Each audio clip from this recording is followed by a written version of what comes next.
On Larry King Now, Felicity Huffman. I believe people respond to story, but also the voice. I think it's why Desperate Housewives was so popular. And I think John Ridley's voice in American Crime is one where he tells stark, honest truths without commenting whether they're right or wrong. When you got that part, did you think it would work? Well, by that point, I had a track record of killing pilots, so I felt like the cooler. Do you prepare a speech? You know, my husband always says, look, you've got a 1 in 5 chance of winning. Don't get up and do it off the cuff. Nobody wants to hear you speaking from your heart. Say something quick and hopefully funny and heartfelt. Plus, you've been married to William H. Macy for almost 20 years, and it's a happy marriage. How do you explain that in this town?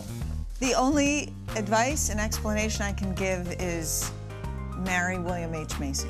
And I am the only one that managed to do that. All next on Larry King Now.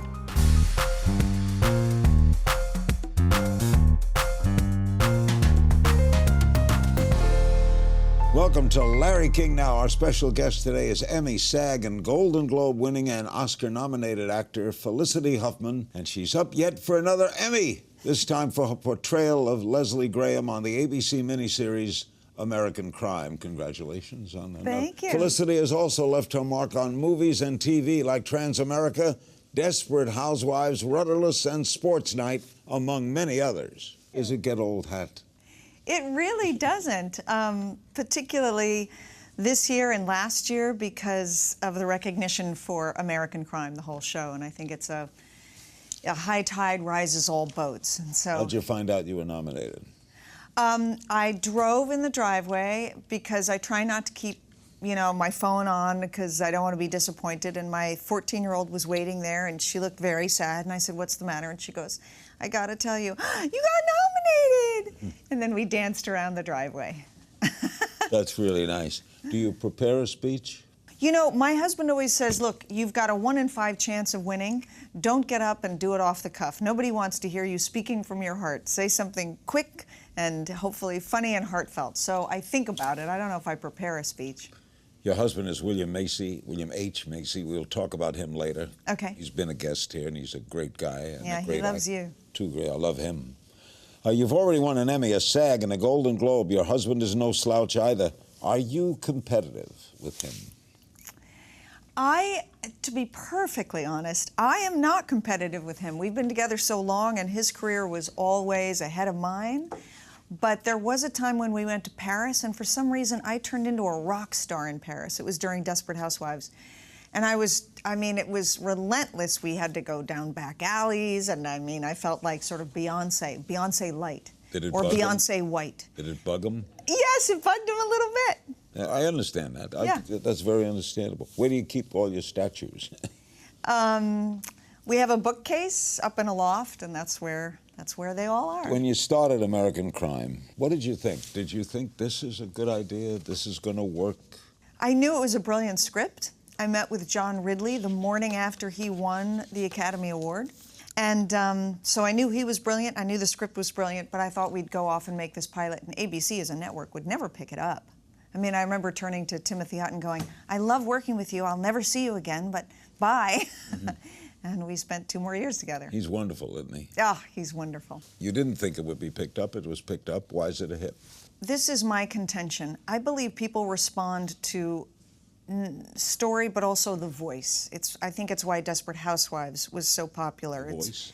The voice of the show. It was Mark Cherry's voice. It was kind of, delicious and naughty and irreverent and made fun, but it was loving. And I think John Ridley's voice in American Crime is one where he tells stark, honest truths without commenting whether they're right or wrong. And I think people will always respond to truthful voices. You obviously enjoy doing it. I love it. It's an actor's dream. You get to come in for 8 to 12 episodes, you play a character, and then the next year you get to do something completely different. It's You're always on the fabulous. show, but you're a different character Yeah, every year. yeah, it's like doing rep in theater. Do you identify with sexism in the movie, for example? Would you say your husband gets meatier roles than you do? Oh, sure. Yeah, sure, that exists. Do you see it eroding at all? I do. I mean, I think it was a major demarcation when 40-year-old women came on with Desperate Housewives, and it was written by a prominent gay guy who went, yes, 40-year-old women are valuable and valid and can make you money. And I think that switched the face of TV. I don't know. You know, the Equal Rights Amendment never got ratified. Will it ever switch? I don't know. Do you think we'll ever make more than 70 cents to your dollar? I hope so. It's terribly wrong. Yeah. I mean, there's no other word for it. No, there's not. Desperate Housewives, why did that work? It worked, as I said, because of, I think, Mark Cherry's particular voice in the show. But it dealt with infidelity, it dealt with... Yeah, it was kind of a soap opera, but there are a lot of soap operas that haven't worked. You know, there's a lot of sort of come into this street and we'll follow the characters and they don't work. I think it worked because he was making fun of America and loving America at the same time. When you got that part, did you think it would work? Well, by that point, I had a track record of killing pilots, so I felt like the cooler.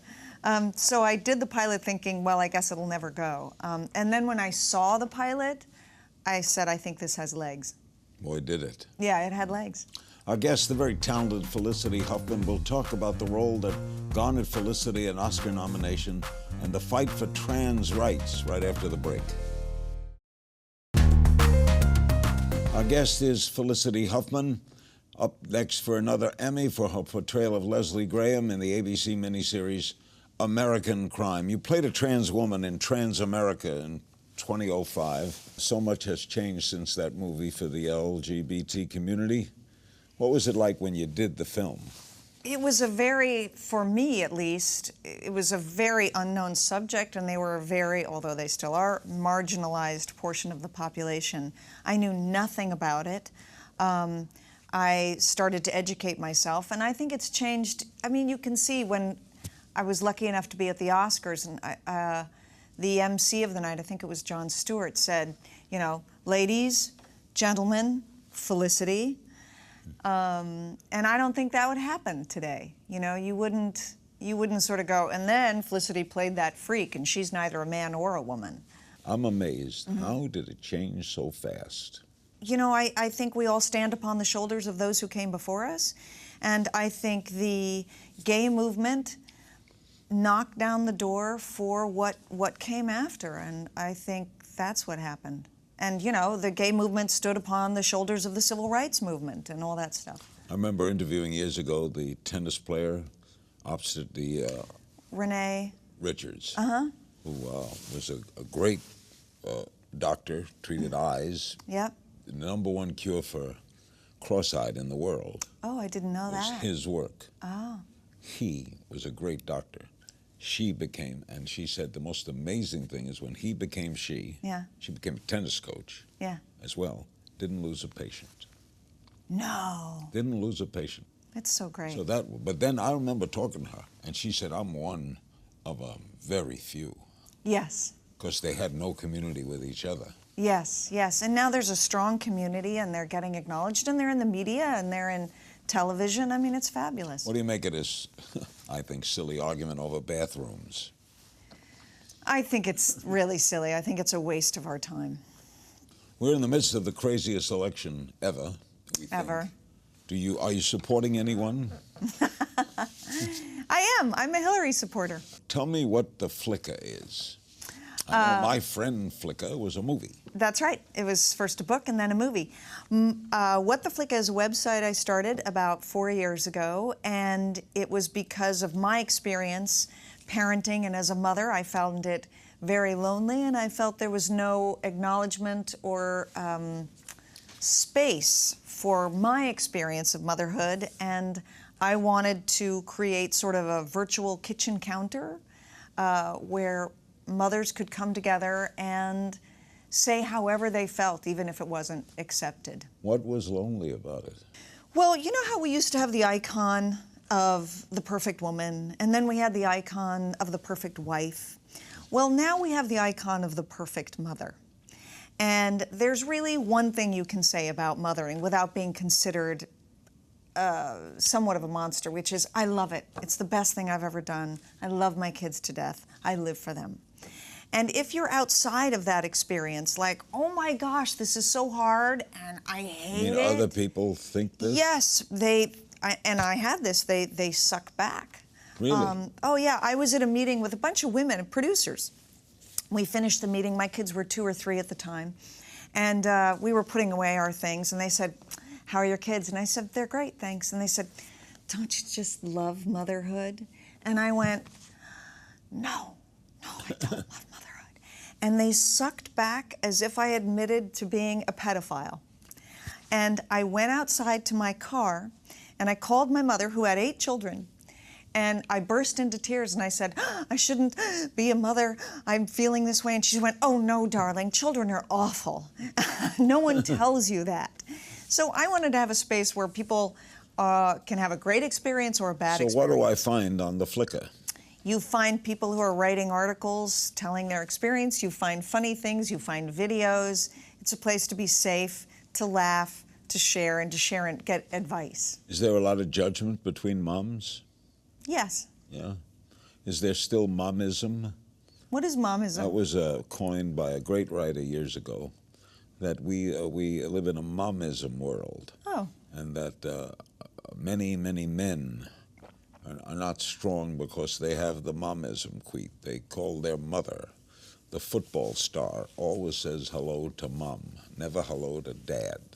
Was this a male writer? Yes. Yes, of course. I'm trying to think of his name because Did it start with asshole? Up next, secret talents, proudest achievements, and Felicity's decades-long marriage to actor William H. Macy. I love that middle initial. Don't go away. We're back with Felicity Huffman. You've been married to William H. Macy. And by the way, American Crime is in its 3rd year, right? Yep.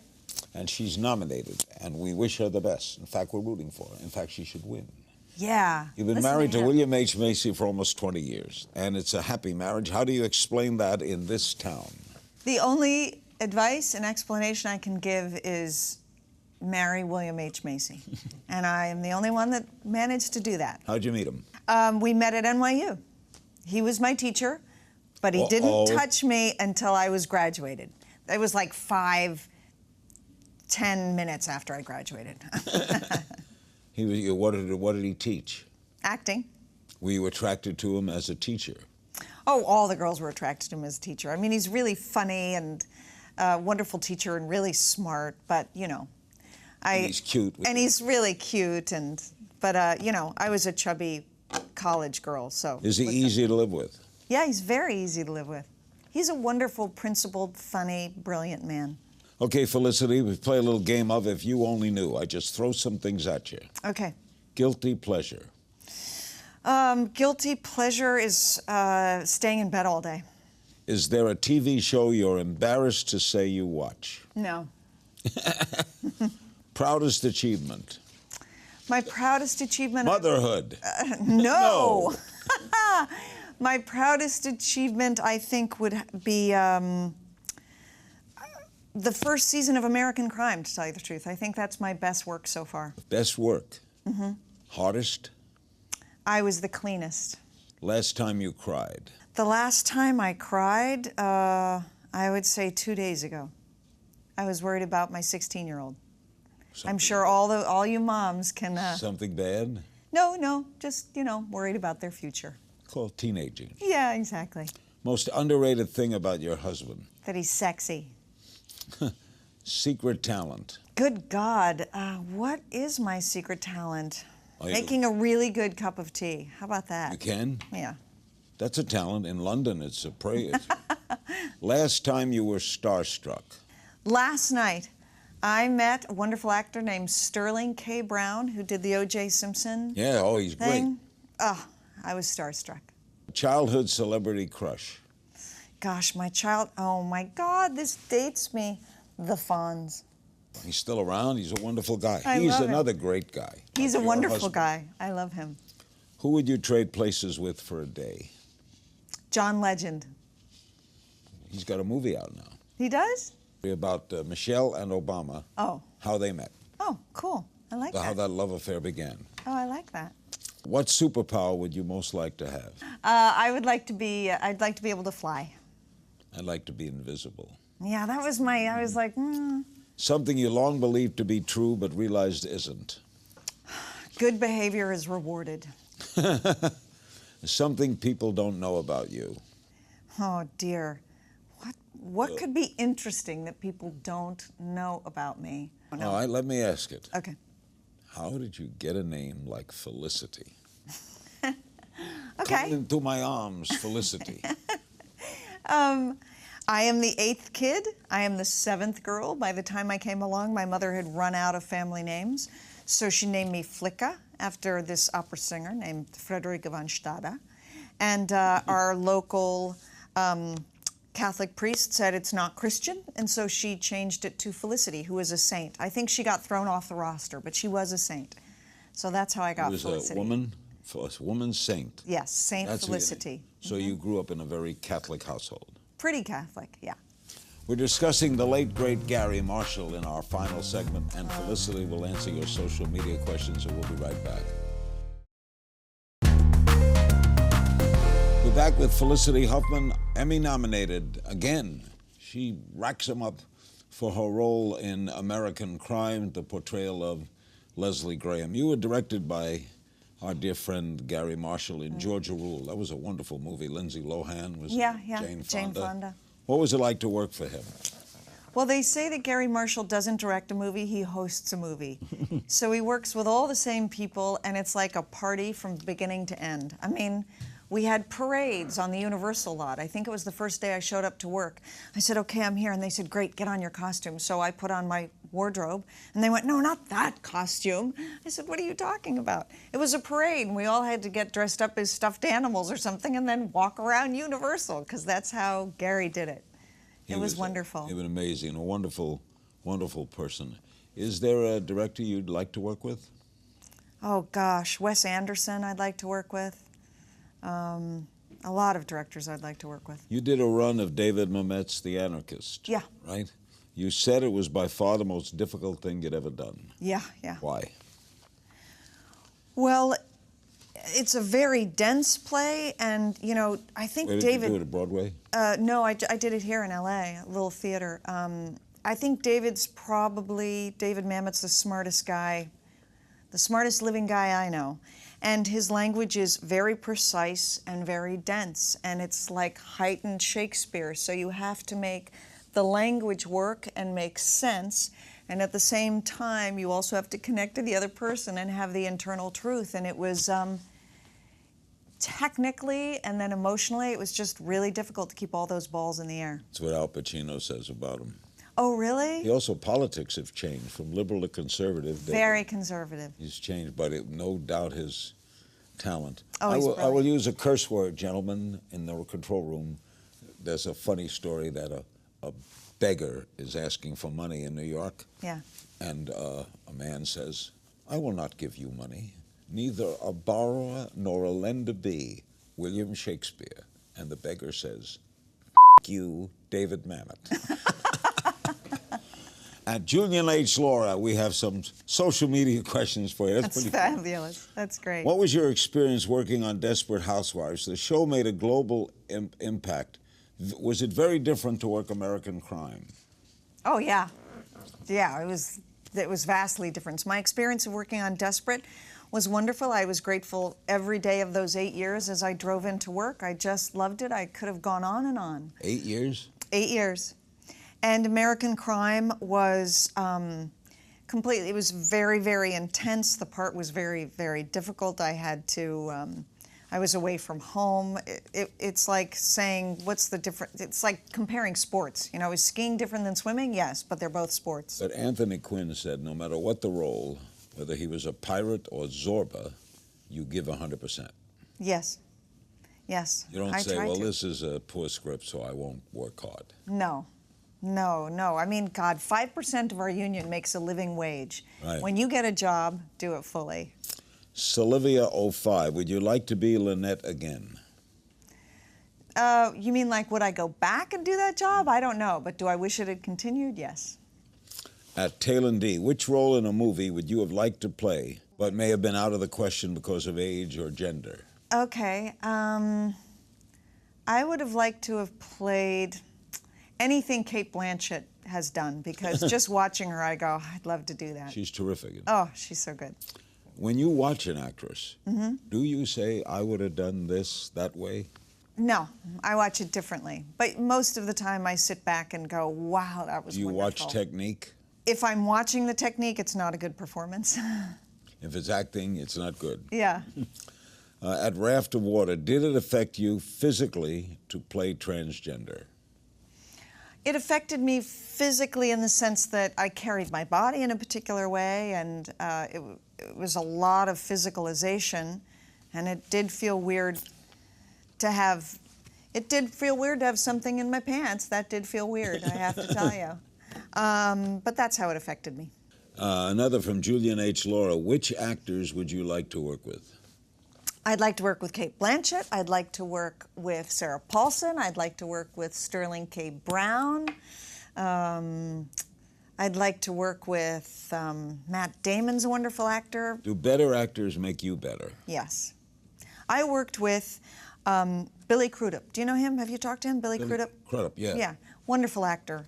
Doesn't get enough credit. No. He did a movie with my husband called Rudderless that he was brilliant in, and I got to act, I think, 3 scenes with him. And man, did that educate me. I went, oh, that's what good acting is. And Your it husband changed directed me. it. Yeah, he did. He was on here to discuss it. That's right. What's next for Felicity? Well, I start up season 3 of American Crime, September 19th. I just found out I'm supposed to gain at least 10 pounds for it, so what's up for me next is I'm leaving here and I'm gonna go eat In-N-Out burgers. Why do you have to gain weight? I just want her to have a different silhouettes, and John Ridley and I were talking, and I think it would help. So that's all I'm thinking about. I'm like, hey, I don't have to diet for the first time in years. What you give for your work. Or what I don't. Thank you very much. Regards home. Thank you. Thanks to my guest, Felicity Huffman. Watch episodes of American Crime on abc.com. And remember, you can find me on Twitter at King's Things. I'll see you next time.